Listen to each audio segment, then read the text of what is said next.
Вы на канале «Это вкусно». Сегодня я хочу поделиться с вами рецептом необыкновенной пасхальной выпечки. Это коломбо паскуале, пасхальный голубь.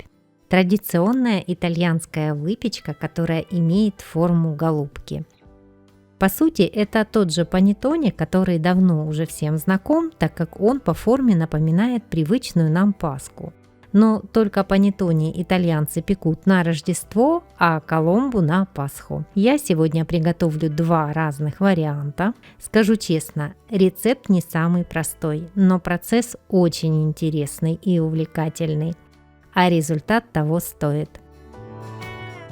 В этом видео я подробно покажу и расскажу все этапы приготовления, как правильно замесить тесто, какие секреты пышной и воздушной структуры и как красиво оформить коломбу. Я уверена, что у вас все получится, а после того, как вы попробуете эту выпечку, вы скажете: вкуснее этой коломбы на Пасху я еще не пекла. Не забудьте поставить лайк, подписаться на мой канал и поделиться этим видео с друзьями.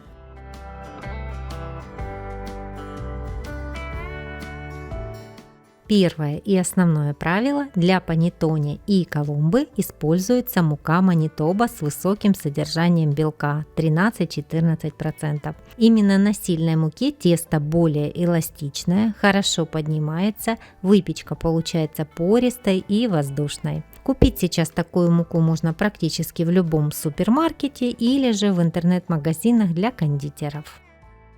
Тесто мы готовим в несколько этапов. Первый этап – это приготовление опары. В дежу миксера наливаю воду комнатной температуры и крошу дрожжи. Дрожжи я использую живые.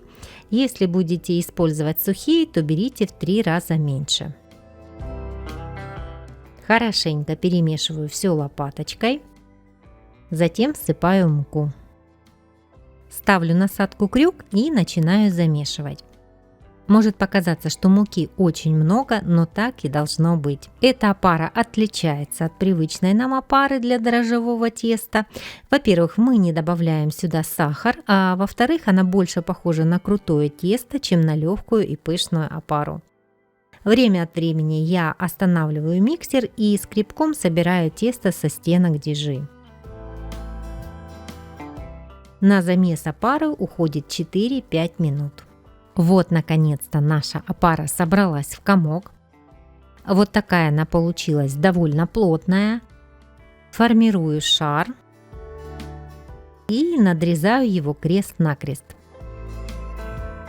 Второй этап – брожение опары. Укладываю опару в емкость, накрываю пленкой и оставляю при температуре примерно 23 градуса на 8-10 часов. Я делаю опару вечером, а утром буду замешивать тесто. Я свою опару ставлю в выключенную духовку. Третий этап – подготовка цукатов и изюма. Этот этап я также делаю вечером, чтобы сухофрукты пропитались ромом. У меня светлый и темный изюм, а также апельсиновые цукаты, которые я нарезала маленькими кубиками.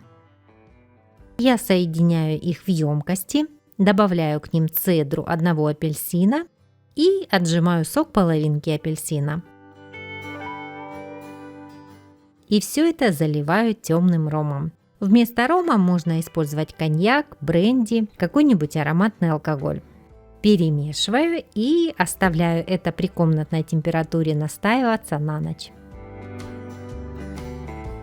Приступаем к четвертому этапу – замес первого теста. Все ингредиенты я уже подготовила, но остановлюсь на некоторых. Сливочное масло. Оно должно быть жирностью 82%, хорошего качества. Масло в тесто мы добавляем холодным, поэтому я заранее нарезала его на небольшие кубики, примерно 1,5 см. И сейчас убираю его в холодильник до того момента, пока не нужно будет его вводить в тесто.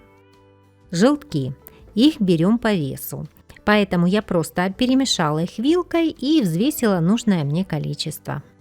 Мука. Как я уже говорила, для этого рецепта используется только сильная мука с высоким содержанием белка. А вот как подошла наша опара. Она увеличилась примерно в 2 раза, но если посмотреть, то видно пузырьки воздуха, которыми она пронизана. Это очень хорошо. можно замешивать тесто. Отправляю в дежу миксера всю опару.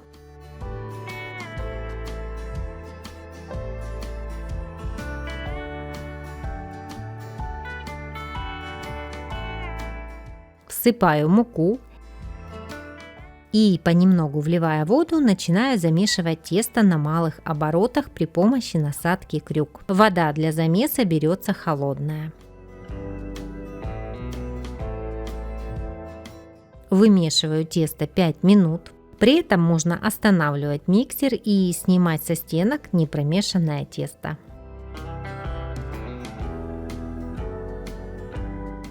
Прошло 5 минут. Тесто хорошо вымешалось, собралось в комок. Начинаю вводить в него желтки. Делаю это в 3 приема. Наливаю примерно треть от отмеренного количества и вымешиваю до полного объединения. Затем вливаю еще часть и также вымешиваю, пока желтки не объединятся с тестом.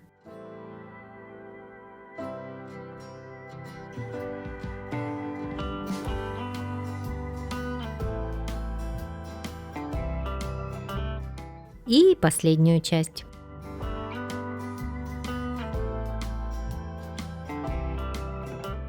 После того, как желтки вмешались в тесто, добавляю сахар, также частями. Всыпаю часть сахара и вымешиваю его до полного растворения. После этого ввожу вторую часть и также вымешиваю до полного растворения. И всыпаю последнюю часть сахара.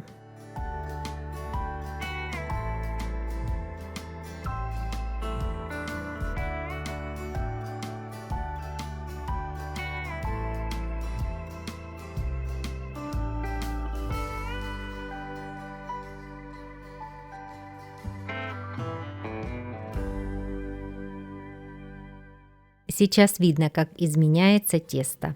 Оно становится более эластичным, более мягким, и в нем начинает развиваться клейковина. И вот теперь я понемногу начинаю добавлять холодное сливочное масло, также в несколько приемов. Каждую последующую часть масла добавляем после того, как полностью вмешалась предыдущая. Весь замес первого теста занимает примерно 30-35 минут. Но наберитесь терпения, это того стоит. Конечно, вручную это тесто не приготовить, просто не хватит сил вымешивать. Я по-прежнему помогаю комбайну и периодически снимаю тесто со стенок, так как оно все еще сильно липкое.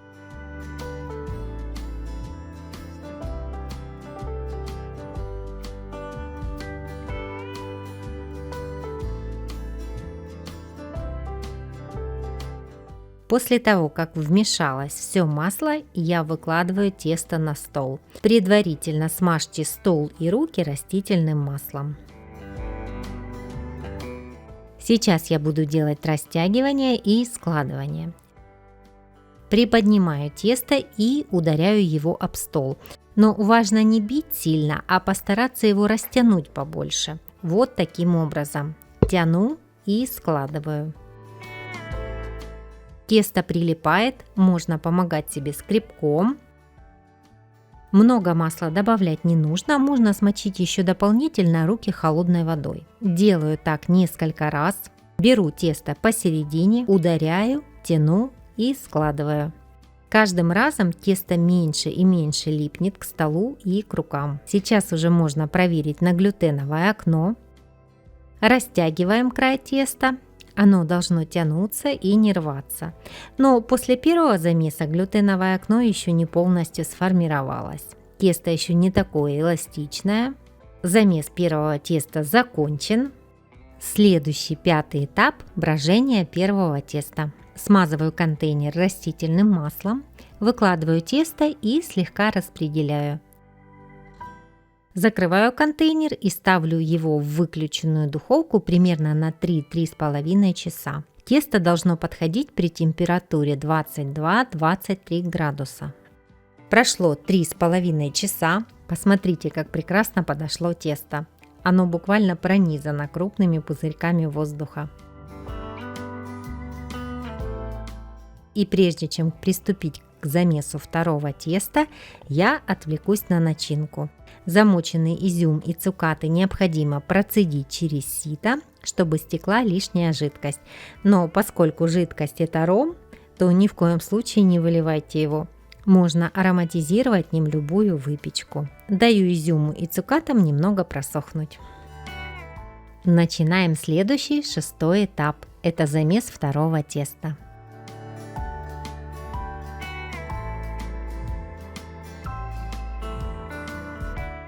Перекладываю в дежу миксера первое тесто.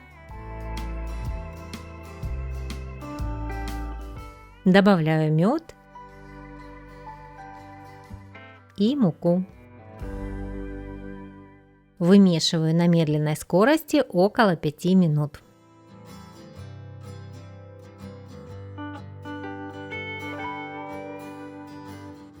Затем добавляю ванильный экстракт или ванильную пасту и половину желтков. Желтки, как и при замесе первого теста, ввожу в 2-3 приема.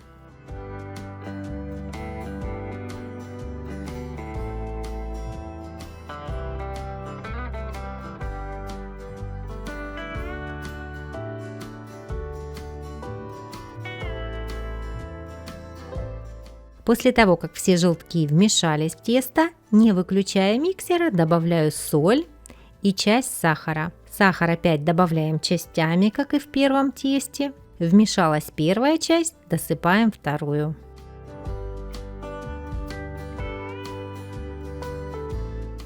Весь сахар растворился.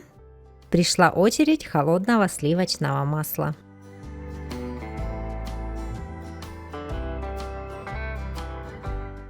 И снова вводим масло частями. Вмешалась первая часть, добавляем следующую. После того, как ввели все масло, вымешиваем тесто еще 15 минут. Скорость миксера во время всего замеса минимальная. И вот теперь проверяем наше тесто на глютеновое окно. Растягиваем за край. Тесто отлично тянется и не рвется. Значит, все мы делали правильно. И теперь можно добавить изюм и цукаты. Всыпаю и перемешиваю. Может показаться, что их очень много, но это только на первый взгляд. Тесто подойдет, испечется и цукатов будет в меру.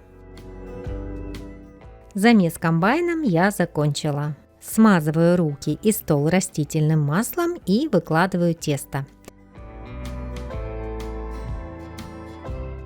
Снова его начинаю складывать и растягивать, как и первое тесто.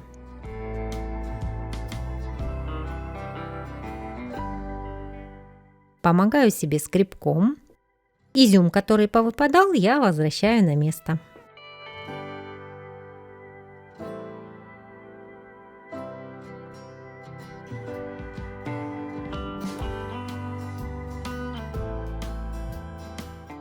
И следующий, 7-й этап – расстойка. Смазываю контейнер растительным маслом и отправляю тесто на расстойку. На этот раз примерно на 2 часа. Я снова ставлю его в выключенную духовку, там постоянная температура и нет никаких сквозняков. 8-й этап – подготовка форм. Я подробно остановлюсь на формах для выпечки панеттоне и коломбы. А также расскажу, сколько теста нужно класть в ту или иную форму. Как я уже говорила, в самом начале панеттоне итальянцы пекут на Рождество, и панеттоне вот такой круглой формы, как наши паски. Есть формы более плотные из картона, а есть из бумаги. Можно использовать и такую, и такую. А вот пасхальная коломба печется в такой форме голубя. Если присмотреться, то можно увидеть голову и клюв голубки. Если круглые формы можно купить везде, то форму для выпечки коломбы я заказывала в интернет-магазине для кондитеров. Мне попадалось несколько предложений, но размер формы везде одинаковый. Как подготовить формы к выпечке? Мне понадобятся вот такие деревянные шпажки. Ими я протыкаю форму. Палочки втыкаются параллельно друг к другу и желательно на одинаковом расстоянии от края. Ну и, конечно, они должны проходить практически по самому дну.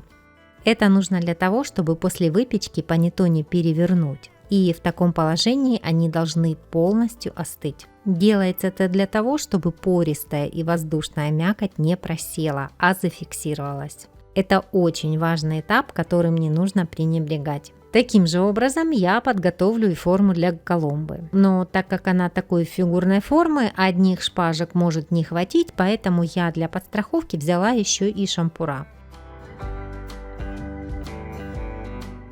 И, конечно, нужно заранее продумать, куда вы подвесите готовые панеттоне.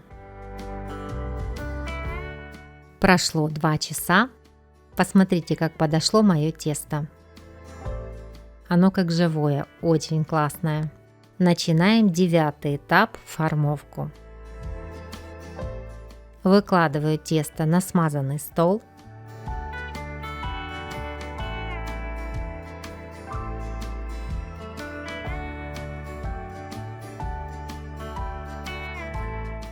Беру весы и отмеряю тесто. Вес теста, который нужно положить в ту или иную форму для выпечки, можно рассчитать. Я не буду выкладывать здесь все расчеты, я оставлю их в описании под видео. Для голубки этот вес составляет 760 граммов, а для панеттоне 560 граммов. Тесто, которое я отмерила для голубки, делю еще на 2 части. Здесь уже без весов. Одна часть – это туловище, она должна быть больше, а вторая часть – это крылья. Большую часть растягиваю в виде прямоугольника и сворачиваю несколько раз. Помогаю себе скребком.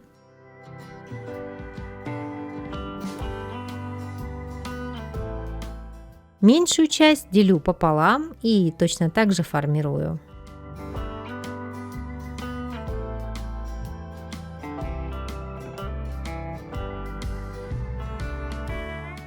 Укладываю в форму сначала туловище птицы, а затем крылья. Если вы не хотите заморачиваться с расчетами и весом, то тесто должно заполнять форму на треть. Голубка готова. Формую панеттоне. Растягиваю тесто, подворачиваю с одной стороны, затем накрываю другую, поворачиваю тесто на 90 градусов и скручиваю в рулет. После чего при помощи скребка формирую шар.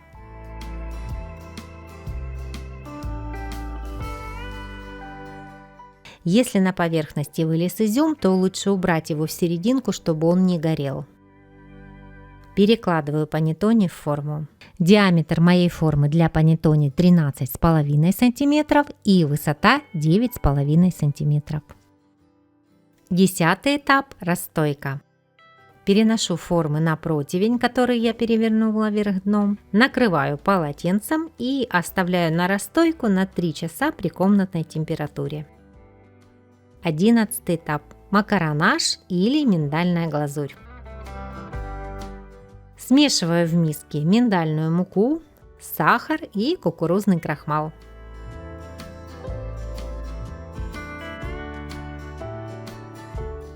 Добавляю белок и перемешиваю лопаточкой. Все, миндальная глазурь готова. Перекладываю ее в кондитерский мешок.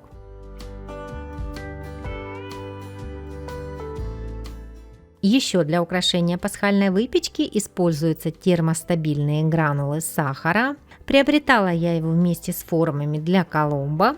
В принципе, практически в любом магазине для кондитеров он есть.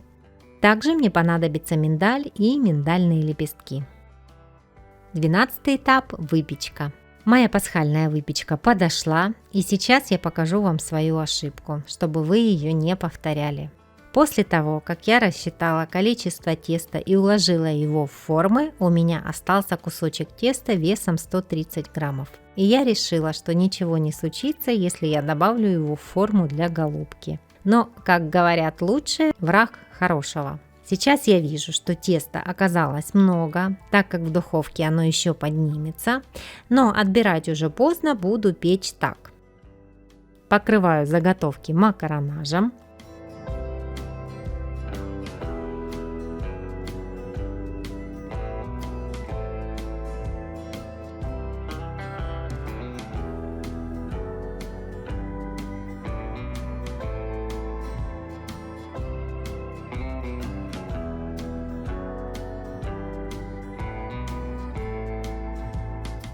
В круглой форме все отлично, а вот с голубки макаронаж начинает стекать, так как тесто поднялось выше формы. Конечно, вся глазурь не стечет, но потеки на форме не очень эстетично выглядят. Украшаю голубку миндалем и посыпаю гранулами сахара. А к панеттоне добавляю еще и миндальные лепестки.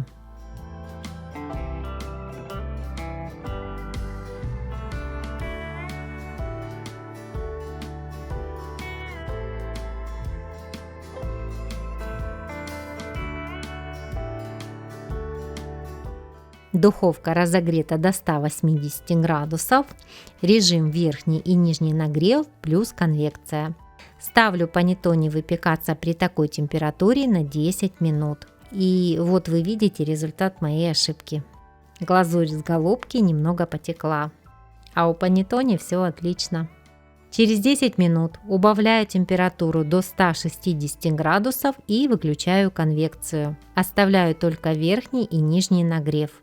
Пеку еще 30-35 минут. Но обязательно следите за выпечкой и ориентируйтесь на свою духовку. Если вдруг у вас верхушка начала сильно зарумяниваться, то накройте панеттоне влажным пергаментом. Моя выпечка готова. Готовность, как всегда, можно проверить шпажкой, она должна выходить сухой. Все отлично пропеклось и равномерно подрумянилось. И даже потеки меня не сильно волнуют, так как после того, как коломбо отвесится и остынет, я просто поменяю бумажную форму. 13-й этап. Отправляем панеттоне отвисать. Я приспособила свой кухонный раскладной стол. Ну и, конечно, я все-таки воспользовалась шампурами, так как побоялась, что шпажки не выдержат коломбу. И вот такая конструкция у меня получилась. Оставляю это отвисать до утра. 14-й этап. Самый приятный и долгожданный. Дегустация. Прошла ночь. Моя пасхальная выпечка готова. Достаю шпажки и шампура.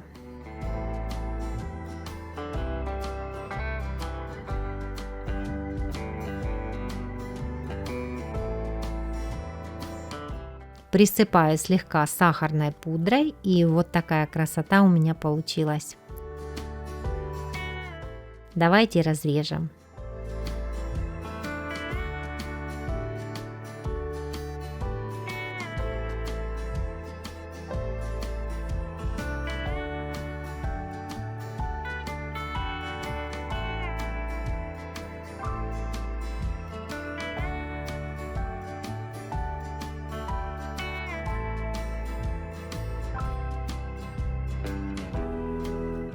Вот такое тесто легкое, пористое, влажное и очень ароматное.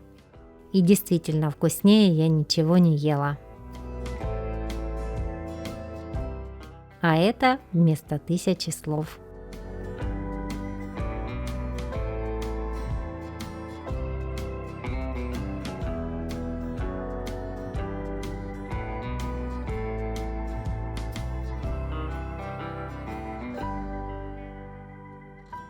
Для приготовления мне понадобилось для опары 20 грамм свежих дрожжей или 7 грамм сухих, 100 граммов муки Манитоба с содержанием белка 13-14 грамм, 50 миллилитров воды. Для первого теста опара 375 граммов муки Манитоба, 240 мл холодной воды, 60 граммов желтков, 100 граммов сахара, 100 граммов холодного сливочного масла жирностью 82%. Для второго теста. Первое тесто 90 граммов муки Манитоба, 60 граммов желтков, 20 граммов сахара, 30 граммов меда, 4 грамма соли, 30 граммов холодного сливочного масла жирностью 82%. Миндальная глазурь. 60 граммов миндальной муки, 75 граммов сахара, 25 граммов кукурузного крахмала, 45 граммов белка. Для начинки 100 граммов темного изюма, 100 граммов светлого изюма, 100 граммов цукатов, цедра одного апельсина, 50 мл апельсинового сока и 100 мл темного рома. Для украшения миндаль, миндальные лепестки, термостабильный сахар в гранулах. И вот такая необыкновенная пасхальная выпечка получилась. Она очень хорошо хранится и долго не черствеет, а также отлично переносит заморозку. Готовое изделие после разморозки остается таким же воздушным, пористым и ароматным. Готовьте с любовью, и пусть ваш дом будет наполнен ароматом свежей пасхальной выпечки. А мои любимые рецепты пасхальной выпечки смотрите в этом плейлисте. Понравился сегодняшний рецепт? Поставьте лайк этому видео и не забудьте подписаться на канал. Это вкусно!